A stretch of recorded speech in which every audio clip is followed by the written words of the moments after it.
हाँ भाई, चालू करें। ठीक है, तो भैया चालू करते समय मैं आपको अब एक बात बोल देता हूँ कि अब तक मैंने आपसे कभी नहीं कहा कि आप चैनल को लाइक करिए, सब्सक्राइब करिए।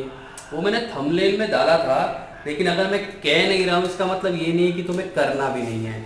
ज़्यादा से ज़्यादा जाइए, लाइक करिए, सब्सक्राइब करिए। अगर अच्छा ना लगे या कोई भी पॉइंट ऐसा लग रहा है कि नहीं समझ में आ रहा है, आप मेरे को कमेंट बॉक्स में डालिए।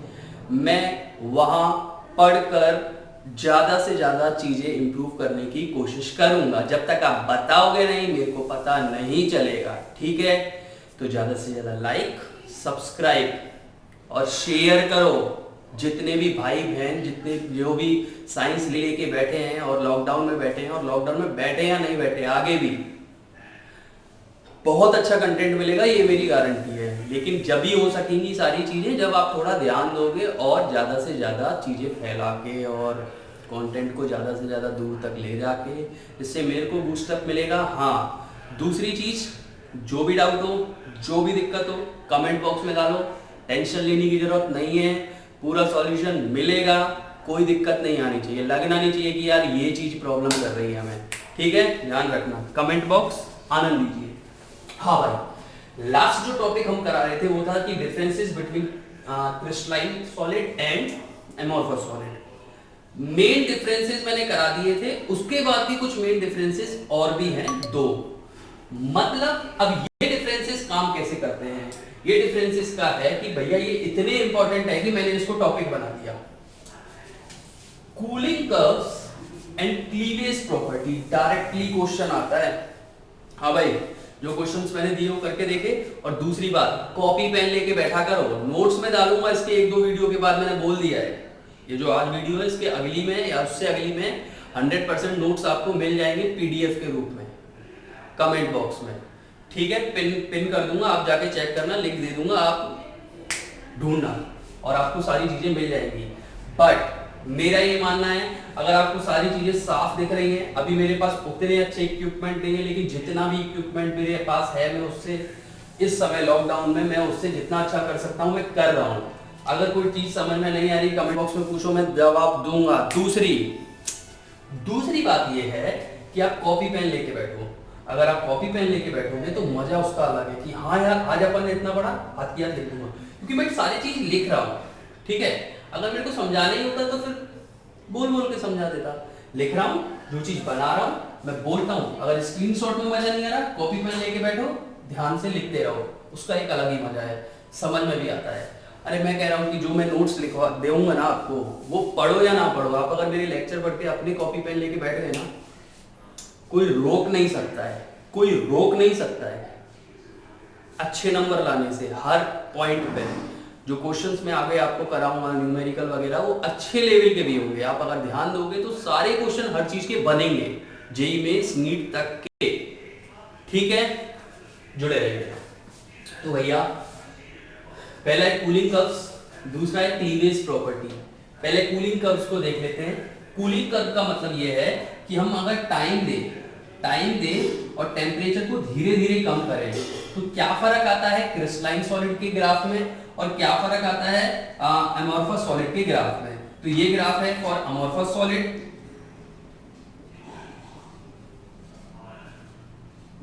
और ये ग्राफ है आपका क्रिस्टलाइन सॉलिड के लिए। तो ध्यान देना। अब ये ग्राफ कैसा आया है? ये डिस्क्रीट टाइप का है। ये ग्राफ कंटिन्यूअस है और ये टुकड़ों में बटा हुआ है, ये अलग फिर ये अलग फिर ये अलग फिर ये अलग। ऐसा क्यों होगा इसको समझेंगे। तो सबसे पहले आपको बोलना है for crystalline solid it is discreted और for amorphous solid it is continuous. What it is means cooling curve. ठीक है, ये वाली बात आपको ध्यान में रखनी है। अब ऐसा क्यों होता है, आप इसको ऐसे समझिए। जैसे सपोज कि मैंने आइस लिया, मतलब जमी हुई, टेम्परेचर बहुत, मतलब आप ये समझो कि मैं वाटर ले रहा हूं, वाटर को धीरे धीरे टेम्परेचर कम कर रहा हूं और टेम्परेचर कम करने पर यहां पे सपोज 0 डिग्री सेल्सियस हो गया। ठीक है, अब 0 डिग्री सेल्सियस आते ही पूरा पानी एकदम से नहीं जम जाएगा, होगा ये होगा ये कि 0 डिग्री सेल्सियस होने के बाद आपको थोड़ी देर रखना पड़ेगा, आपको थोड़ा टाइम देना पड़ेगा। उसी टाइम पर उसी 0 डिग्री सेल्सियस पर धीरे धीरे आइस किस में बदलती जाएगी, ओ पानी किस में बदलता जाएगा, आइस में। आपने यहां लिया वाटर, आपने टाइम दिया, टेम्परेचर कम किया, 0 डिग्री लिया है, फिर आपको बैठ जाना है, देखना है धीरे धीरे अपने आप ही वो पानी किस में बदल जाएगा, आइस में। तो अपने आप ही थोड़ा समय लेके वो किस में बदल जाएगा, यहाँ आइस में, यहां तक वाटर। इस पूरे प्रोसेस के दौरान समझ में आ रहा है। अब आप टेम्परेचर को कम किए करिए, आइस थोड़ी थोड़ी हार्ड होती जाएगी और टाइम बढ़ता जाएगा, टेम्परेचर कम होता जाएगा। समझ में आ रहा है। तो मैं जो बात बोल रहा हूं उसको समझिए कि ये ग्राफ ऐसे आएंगे। अगर 2 4 5 स्टेट बदलनी हो तो ये ग्राफ ऐसे ऐसे कि एक टेम्परेचर आया जैसे अपन बोलते हैं क्रिटिकल टेम्परेचर, या जैसे बोलते हैं अपन उसका फ्रीजिंग बॉइलिंग वगैरह, जो जिस पे स्टेट चेंज होती है, तो आपको वहां रुकना है। अपने आप ही वो 0 डिग्री सेल्सियस पर सीधा वाटर से अपने आप आइस हो जाएगा। तो क्या होगा, टेम्परेचर फिक्स रहेगा और समय बढ़ता जाएगा और अपने आप ही क्या हो जाएगा, इस पॉइंट पे आइस। फिर धीरे धीरे टेम्परेचर और कम करिए। फिर अगर कोई और स्टेट, तीसरी स्टेट आती है जो बिल्कुल एकदम जैसे कांच जैसी बर्फ हो जाती है, तो अपने आप एक टेम्परेचर पर आपको रुकना है, वो अपने आप कांच जैसी बर्फ हो जाएगी। तो ग्राफ कैसे आएंगे, डिस्क्रीटेड, कंटिन्यूअस नहीं। और यहाँ ग्राफ कैसे है, कंटिन्यूअस। यहाँ मैंने आपको पहले ही बोला था, अगर आप इसको मतलब टेम्परेचर को, जैसे आपने पूरे एमोर्फस सॉलिड को मतलब आपने पूरे एमोर्फस सॉलिड को पिघला लिया है। मैंने बोला था अगर स्टार्ट 100 डिग्री पे कर रहा है, हो सक रहा है 2000 पे पूरा पिघल रहा है, तो मैंने 2000 डिग्री सेल्सियस तक बढ़ा दिया। अब मैं टेम्परेचर को कम कर रहा हूँ, तो ऐसा कोई भी टेम्परेचर नहीं आएगा कि जिसपे आप रुक गए। आप देख रहे हो अपने आप ही मतलब वो दूसरी स्टेज में पहुंच रहा है। आपने टेम्परेचर को कम किया, जितना जितना कम करते जाओगे उसी, मतलब ये समझ लो कि जैसे मैंने 2000 से 1900 किया, तो एमोर्फस में बहुत सारी अरेंजमेंट होगी। उनमें से जिसको 1900 डिग्री सेल्सियस की अरेंजमेंट की जरूरत है सेट होने के लिए, वो 1900 पे सेट हो जाएंगे। जिसको 1901 की जरूरत है वो 1901 पे सेट होंगे। मतलब हर डिग्री सेल्सियस पर अरेंजमेंट सेट होते जाएंगे। लेकिन होगा क्या, ध्यान देना, होगा क्या, ऐसा नहीं होगा कि आप किसी टेम्परेचर पर रुक गए, आप देख रहे हो हमारे पास सॉलिड अपने आप ही सेट हो रहा है। एक टेम्परेचर पर जैसे 25 डिग्री सेल्सियस पर या 100 डिग्री सेल्सियस पर इतना जम गया, अब जो पिघला हुआ है वो पिघला हुआ रहेगा, वो अपने आप आके समेटेगा नहीं, जैसे आइस के केस में और वाटर के केस में हुआ कि हाँ भैया वाटर है, अब अपने आप ही धीरे धीरे आइस किस में, वाटर किस में बदल रही है, आइस में। ऐसा अमोर्फस में नहीं होता है। तो ग्राफ कैसा होता है, कंटिन्यूअस, ऐसा बीच में रुकेंगे नहीं। आपने अगर टेम्परेचर रोक दिया तो वहां पे सोच लो पूरा सेटअप, कोई चेंज नहीं होएगा, कोई कुछ नहीं होएगा। आपने अगर यहाँ टेम्परेचर रोक दिया तो चेंज भी आगे रुक जाएगा, कुछ नहीं होगा। यहाँ अगर टेम्परेचर रोक दिया तो चेंज हो रहा है, देखो समझ में आ रहा है। तो इनके ग्राफ डिस्क्रीटेड और इनके ग्राफ कॉन्टिन्यूअस। अब आता है क्लीवेज प्रॉपर्टी। क्लीवेज का मतलब होता है कट करना, क्लीवर। क्लीवर होता है ना ऐसे, ऐसा ऐसा ऐसा चाकू को अपन क्लीवर कहते हैं, जो कसाई या बुचर के पास होता है, इस टाइप का चाकू होता तो है।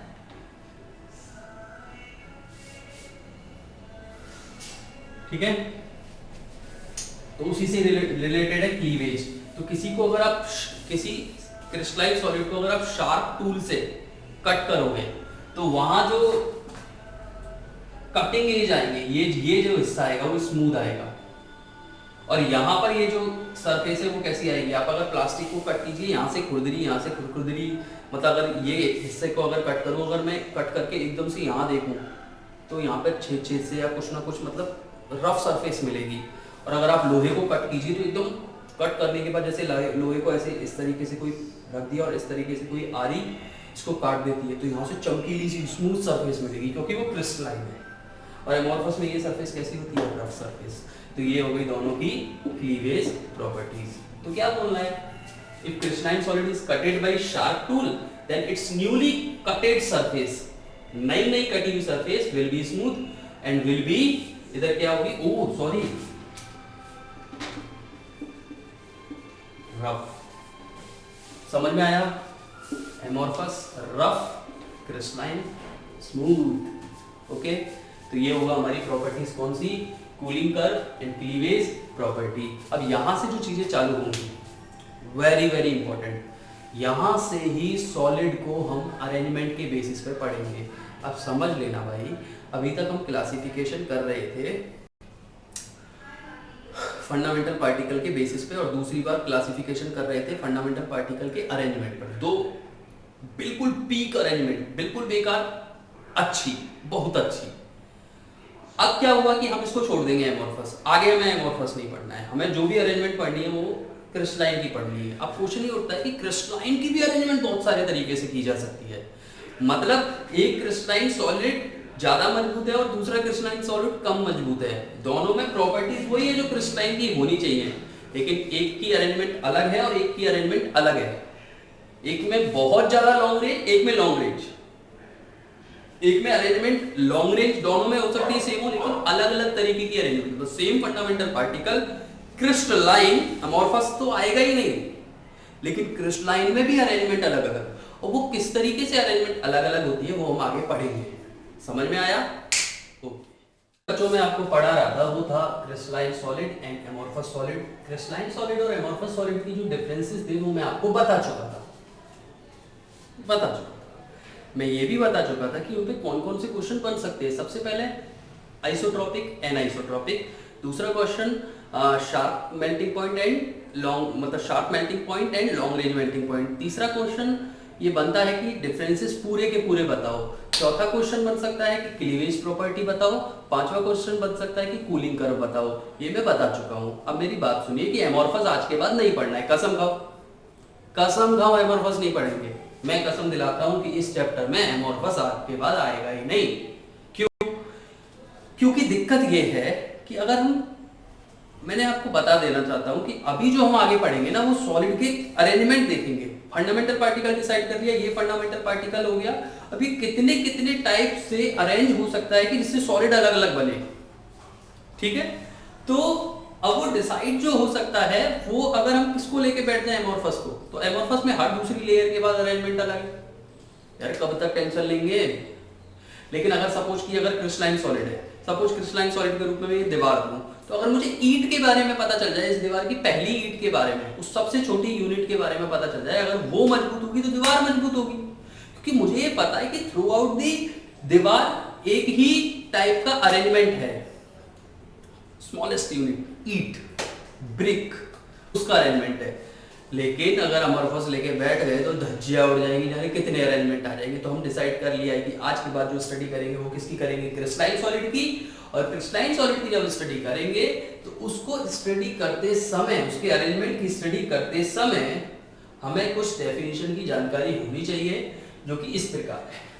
टॉपिक है some important definition regarding to crystal lattice. अब मेरी बात सुनिए कि क्रिस्टलाइन से बना है क्रिस्टल, इसमें कोई दिक्कत नहीं है। लैटिस मतलब जब फंडामेंटल पार्टिकल को 3D में रिप्रेजेंट करना शुरू कर देते हैं ना, तब वो एक तरीके से लैटिस कहलाता है। सॉलिड को हम एक ग्रीक शब्द में लैटिस बोल सकते हैं। समझ में आ रहा है? अब सुनिए, सबसे पहले आता है लैटिस पॉइंट। एटम या फंडामेंटल, भैया चिल्ला चिल्ला के पागल हो गया। Fundamental particle, atom, molecule, ion, ये बताए थे। Atom, molecule, ion. एटम भी नॉन मेटल और फिर मेटल, नॉन मेटल से कोवेलेंट, मेटल से मेटेलिक। तो एटम, कोई एटम मान लो, या fundamental particle are represented by point. अगर हम किसी एटम या फंडामेंटल पार्टिकल को पॉइंट के द्वारा रिप्रेजेंट करने लग जाएं ऐसे, तो ये पॉइंट्स क्या कहलाएंगे? आपके लैटिस पॉइंट। अगर नॉर्मल मैथ का पॉइंट रख दो तो वो पॉइंट है, लेकिन केमिस्ट्री में आके अगर कोई कहे कि ये सॉलिड का फंडामेंटल पार्टिकल है, तो यही पॉइंट क्या कहने लग जाएगा? Lattice point. जैसे अगर मैं यहाँ पे सोडियम सोडियम सोडियम लिख दूं तो उसको पॉइंट से भी लिख सकता हूँ। कब तक सोडियम बना हुआ है यार? पूरे सिस्टम में लाखों क्या हो सकते हैं, सोडियम के एटम हो सकते हैं। ऐसे कब तक बनाएंगे? तो हमने पॉइंट बना दिए। अब आ जाता है दूसरी डेफिनेशन, स्पेस लैटिस। जब हम स्पेस में कहीं भी कैसे भी इन पॉइंट्स को जमा देते हैं, सेट कर देते हैं किसी भी अरेंजमेंट में, तो जो पूरा कॉम्बिनेशन हमको प्राप्त होता है उसे बोलते हैं स्पेस लैटिस। देखिए definition, arrangement of lattice point in space, जमा दिया, कॉल्ड स्पेस लैटिस। अगर मैंने 3D में जमाने की कोशिश की तो हर एक पार्टिकल इस तरीके से हर एक कोने पे जमा दिया किसी क्यूब के, तो ये एक तरीके से क्या हो गया, स्पेस लैटिस 3D में। हो सकता है कि ये स्पेस आपकी, एक मिनट, हो सकता है कि ये स्पेस आपकी इस तरीके की हो 3D में, 1 2 3 4, ये भी एक स्पेस लैटिस है, कुछ भी कह सकते हैं। अगर हो सकता है स्पेस लैटिस मैं से माचिस के पैकेट की तरह बनाऊं, ये भी एक स्पेस लैटिस है। और ये एक ही नहीं, हजारों भी इकट्ठी हो जाए तो भी वो स्पेस लैटिस कहलाएगा। एक नहीं, अरबों भी इकट्ठी हो जाए वो भी स्पेस लैटिस में आएंगी। ये पूरा का पूरा स्पेस लैटिस है जिसमें फंडामेंटल पार्टिकल लैटिस पॉइंट की तरह रिप्रेजेंट किया गया है। तो दूसरी डेफिनेशन भी क्लियर। अब आता है unit cell, very very important, यही चलेगा गुरु। अब इसको समझिए, combination of lattice points. Combination मतलब एक मैं डिसाइड करूं कि मेरे को ये कॉम्बिनेशन चाहिए और यही कॉम्बिनेशन पूरे सिस्टम में रिपीट हो रहा है। मतलब एक कॉम्बिनेशन डिसाइड कर लिया कि जैसे ये इसको मैं लूं और इससे मैं एक पूरी मतलब ऐसे लेयर बनाऊं इधर, तो मेरे लिए ये एक क्या हो गया, यूनिट सेल। क्योंकि जो पूरी लेयर बनी है ना वो इसके रिपीटेशन से बनी है। तो now this is what, unit cell. अब सुनिए आगे बात करते हैं। अब मैंने इस तरीके से क्यूब का एक पूरा रिपीटेशन बना दिया, ये रिपीटेशन इधर भी होगा ऐसे, इधर भी होगा, इधर भी होगा, आगे भी बढ़ रहा होगा, मतलब ये ऐसे भी होगा।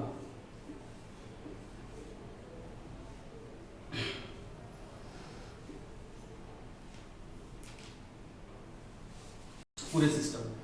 तो ये जो सबसे छोटा क्यूब है, ये जो स्टार्ट हो रहा है, जो पूरे में रिपीट हो रहा है, इसको हम क्या कहेंगे, यूनिट सेल। समझ में आया? बहुत आसान। अभी तुमको लग रहा होगा यार ये कैसे बना दिया, हम तो परेशान हो जाएंगे। तो एक बार मैं आपको बना के भी बता देता हूं, क्योंकि आपको कॉपी में बनाना है ना, मैंने बोला है कॉपी पेन लेके बैठो।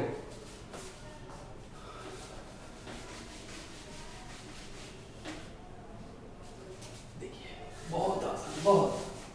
सबसे पहले आप 4 स्क्वायर बना लो ऐसे,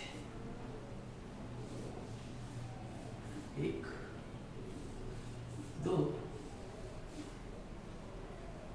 3 4, ऐसे बीच में लाइन खींचो,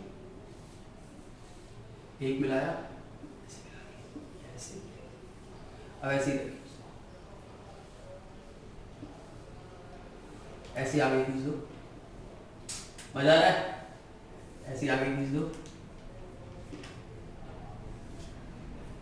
फिर ऐसे अगर आपको ऊपर ले जाना है फिर तो आप सीख ही गए हो, बहुत तेज हो, मेरे को मालूम है सबके सब लोग साइंस जो लिए। ऐसे आगे बढ़ सकते हो, पीछे बढ़ सकते हो, 3D में कहीं भी जा सकते हो। तो now this is unit cell. Okay, अब यूनिट सेल भी क्या होंगी, उनके भी क्लासिफिकेशन है। क्लासिफिकेशन ऑफ यूनिट सेल, पहला unit cell for 1D arrangement. अगर 1D में अरेंजमेंट करूंगा तो यूनिट सेल कौन सी होगी, unit cell for 2D arrangement, unit cell for 3D arrangement. तो पहले ये पढ़ेंगे, फिर ये पढ़ेंगे, फिर ये पढ़ेंगे। ठीक है, कोई डाउट है? कोई डाउट होना तो नहीं चाहिए। अब एक एक करके पढ़ेंगे, ठीक है? देख लो। ओके, हाँ भाई, तो अभी मैंने जस्ट आपको बताया है कि यूनिट सेल के टाइप, और ये रहे यूनिट सेल के टाइप। पहला है 1 डायमेंशनल यूनिट सेल या 1 डायरेक्शन यूनिट सेल। अगर पार्टिकल को ऐसे ऐसे ऐसे किसी एक डायरेक्शन में लाइन वाइज लाइन, मतलब एक के बाद एक जमा दिया जाए, ऐसे ये लाइन ऐसे भी हो सकती है, इधर की ओर निकली हुई, ऐसे भी हो सकती है, पर होनी एक लाइन में चाहिए। ठीक है, तो वो फंडामेंटल पार्टिकल मतलब वो यूनिट सेल जिसमें एक ही पैरामीटर हो मेजरमेंट करने के लिए। जैसे मैंने इसको ले लिया, ये इसके पॉइंट हुए, तो इनको मैं ऐसे लिख सकता हूं। तो इन दो पॉइंट्स के बीच में जो डिस्टेंस है सिर्फ एक ही, खाली ये एक डिस्टेंस निकाल सके बस हम, बस ये इनके बीच की दूरी निकाल सके, ये बस इतना ही मेजरमेंट हो तो वो यूनिट सेल कौन सी यूनिट सेल कहलाती है? One dimensional unit cell. मतलब वो यूनिट सेल जिसमें मेजरमेंट के लिए सिर्फ एक ही पैरामीटर हो, वन पैरामीटर हो, वो क्या कहलाएगी? One dimensional unit cell. Okay, अगला 2D यूनिट सेल, वो जिसमें मेजरमेंट के लिए हमारे पास 3 पैरामीटर हो, क्या कहलाएगा? 2D unit cell. अब डेफिनेशन से एकदम से समझ में नहीं आएगा, मैं आपको इसके टाइप, इसके भी 5 टाइप है। कितने टाइप है? क्वेश्चन उठता है कि 2D यूनिट सेल की कितने टाइप है? 5। 2D अरेंजमेंट के कितने टाइप है? 5 टाइप की अरेंजमेंट हुई तभी 5 टाइप के यूनिट सेल मिले हैं। तो पहली अरेंजमेंट है ऐसी अरेंजमेंट जिसमें स्क्वायर यूनिट सेल मिले, ठीक है। तो इसमें हम कह सकते हैं कि अगर इसको A माने और इसको B माने तो A और B सेम है और थीटा इक्वल टू 90। तो कितने मेजरमेंट आए हैं? 3। दूसरा है रेक्टेंगुलर को अगर इसको A मानूं और इसको B मानूं तो A और B बराबर नहीं है और थीटा कितना बेटा बीबी? 90 डिग्री, ठीक है। तो ये हुआ दूसरा अरेंजमेंट। 2D में ही तीसरा अरेंजमेंट है हेक्सागोनल। हेक्सागोनल का मतलब है कि अगर मैं इसको A मानूं और किसी को भी इसको B मानूं या इसको किसी को भी दूसरी को B मानूं तो A B मानने से कुछ है ही नहीं, सबके बीच की डिस्टेंस जो है वो बराबर है, मतलब A बराबर B। अब थीटा 90 ना होके कितना हो गया बेटा? 120। ओके, अब ऐसा हो सकता है ना कि A बराबर तो B है लेकिन ना ही थीटा 90 है और ना ही थीटा 120 है, कुछ भी हो, मुझे क्या पता। तो वो कौन सा हो जाएगा आपका? Rhombic unit cell. मतलब थीटा इक्वल टू ना ही 90 है, थीटा इक्वल टू ना ही 60 है, तो ये हो जाएगा A बराबर B, rhombic unit cell. Clear है? जो है जो 5वीं यूनिट सेल रह गई है वो है आपकी पैरेललोग्राम। अभी तक क्या है कि ये तो बराबर था कम से कम, पहले क्या होता है कि कोई ना कोई एक चीज बराबर है। अब ऐसी चीज है पैरेललोग्राम में कि धज्जियां उड़ाती, कोई भी चीज बराबर नहीं है, ना ये बराबर भी, ना थीटा बराबर 90, ना थीटा बराबर 60, ठीक है। कोई डाउट नहीं होना चाहिए। तो अब स्टार्ट करते हैं हम 3D यूनिट सेल। तो 3D यूनिट सेल में हमको पहले समझना पड़ेगा डेफिनेशन। जैसे 1D यूनिट सेल की या वन डायरेक्शन यूनिट सेल या वन डायमेंशन यूनिट सेल की डेफिनेशन ये थी कि वो रिप्रेजेंट की जा सकती है, एक्सप्लेन की जा सकती है ओनली बाय वन पैरामीटर। ऐसे ही 2D यूनिट सेल जो मैंने अभी जस्ट आपको बताई है वो 3 पैरामीटर में बार बार चेंज होगा और वो 5 टाइप की यूनिट सेल अपन को गेन हो सकती है। उसी सेम तरीके से हमको 3D यूनिट सेल में 6 पैरामीटर पढ़ने पड़ेंगे। तो unit cell which is explained by 6 parameter called 3D unit cell. Copy pen लेके बैठना, आराम से लिखना है ना। अब क्वेश्चन उठता है what are 6 parameters, what are 6 parameter of 3D unit cell. कोई दिक्कत नहीं। तो 6 पैरामीटर को समझने के लिए मैंने 3D में एक क्यूब बना लिया। इस क्यूब में मैंने इसको x एक्सिस माना, ये x एक्सिस है, ये y एक्सिस है और ये z एक्सिस है। तो ये x y ये z। तो मैं कह रहा हूं जब x एक्सिस में जो हमको डिस्टेंस कवर की गई है एक यूनिट सेल के द्वारा, उसे हम क्या मान रहे हैं? a, ये मानना है। y एक्सिस में क्या मान लिया है? b और z एक्सिस में क्या मान लिया है? c। तो जो लाल वाले हैं वो h लेंथ है, h लेंथ। इसे अपन एक्सियल लेंथ भी बोलते हैं, एक्सियल लेंथ भी बोलते हैं। ओके, अब सुनिए, ये हो गई ABC axial length, x axis में कवर की गई डिस्टेंस, y एक्सिस में कवर की गई डिस्टेंस और z एक्सिस में कवर की गई डिस्टेंस। अब इनके बीच में एंगल है। जैसे 2D में अभी पढ़ा है कि ये x की मान लो, ये y की मान लो, कोई भी दो एक्सिस में, और ये इनके बीच का एंगल। तो एक ही एंगल आ सकता है थीटा। यहां आ सकते हैं 3 एंगल, अल्फा जो A और B के बीच में है, बीटा हरे वाले जो B और C में है, और गामा जो C और A में है। तो angle between A and B is alpha. Angle between B and C is beta. Angle between C and D और C and A is gamma. बस। तो भैया 6 होते हैं जिसमें से 3 एंगल हैं, 3 लेंथ है। इसको अपन बोलते हैं एक्सियल लेंथ, और अपन इसको बोल सकते हैं एक्सियल एंगल, ऐसे बोल सकते हैं एज लेंथ, इसको बोलते हैं एंगल बिटवीन देम या एक्सियल लेंथ। तो the dimension of the three edge, ये थ्री एज 1 2 3, इसी ये 3 डायमेंशन होते हैं। तो dimension of the three edges are represented by axial length, axial length A B C के द्वारा रिप्रेजेंट किए जा सकते हैं, जो कि इस प्रकार है ए बी सी। और एंगल बिटवीन एक्सियल लेंथ वो क्या होंगे, अल्फा बीटा गामा। अब दूसरी बात, अब मैंने अभी आपको ये बहुत बताया था कि जब मैं 2D में ए बी और बीटा अलग कर रहा हूं तो 5 टाइप के यूनिट सेल मिलते हैं। ऐसे ही अगर मैं अल्फा बीटा गामा और ए बी सी अगर चेंज करूं तो मुझे 7 टाइप के यूनिट सेल मिलते हैं, ठीक है। और ये बहुत बहुत इंपॉर्टेंट है, बहुत क्वेश्चन पूछा जाता है कि ये यूनिट सेल कौन सी है, इसमें पैरामीटर कौन कौन से कैसे कैसे होंगे।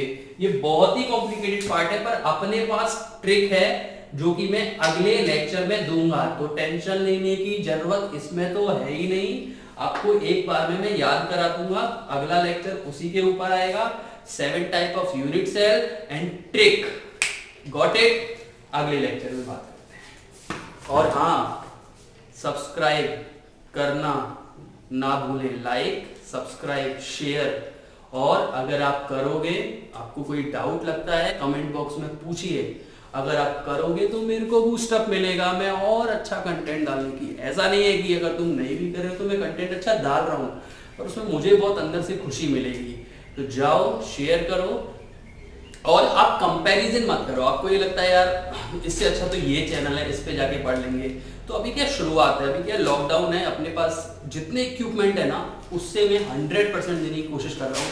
आप बिलीव नहीं करोगे, मेरे पास स्टैंड भी नहीं है, ऐसा नहीं है कि मैं रोना रो रहा हूँ। अपन जैसे तैसे कर के सेल्फी स्टिक से बांध के इस तरीके से अपन वीडियो बना रहे हैं, लेकिन जब अपना थोड़ा लॉकडाउन खुलेगा तो अच्छा कैमरा लेंगे, अच्छा सेटअप बनाएंगे। जब तक आप पढ़िए, आपको कंटेंट में कोई दिक्कत नहीं आएगी। हो सकता है क्वालिटी थोड़ी थोड़ी इधर जा रही हो, इधर कभी कभी मतलब रिफ्लेक्शन वगैरह आ जाए, तो आप देखने की कोशिश करना। अगर कोई डाउट तो लग रहा है कि सर ये चीज क्या लिख रही थी मेरे को समझ में नहीं आ रही, आपने ये चीज क्या बोली मेरे को समझ में आ रहा है, एक कमेंट बॉक्स में आप कमेंट करो, मैं आपको 100% बताऊंगा। और अभी एक बच्ची ने मेरे से ये पूछा था कि सर बोरोन कार्बाइड का स्ट्रक्चर बनाइए, बता दो मेरे को, मतलब क्या होगा। तो भैया बोरोन कार्बाइड को रिप्रेजेंट किया जा सकता है B4C से। अब इसका क्या मतलब है B4C?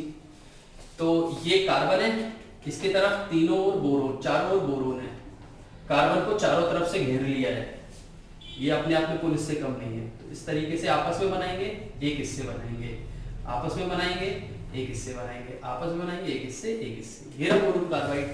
अब कईयों को लगता है सर हमें अब वैलेंसी ऐसे क्यों रखी गई, ऐसे भी रख सकते थे कि इसकी वैलेंसी 3 इसकी 4, तो ऐसे कर सकते थे B4C3, 3 चौक 12 और 4 ती 12।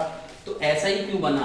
देखो यार, ये थोड़ा प्रैक्टिकल वाला मेथड है। प्रैक्टिकली क्या होता है, जब हम इसको बर्न करते हैं तो प्रॉपर्टीज कोयले जैसी कम मिलती है, मतलब कार्बन जैसी कम मिलती है, और कम मिलने के कारण सोच लेते हैं कि हाँ यार इसमें बोरोन ज्यादा होगा, तो उस हिसाब से अपन को फॉर्मूला क्या रखना है, B4C, B4U नहीं, B4C। ओके, जाओ जो बोला आज करिए।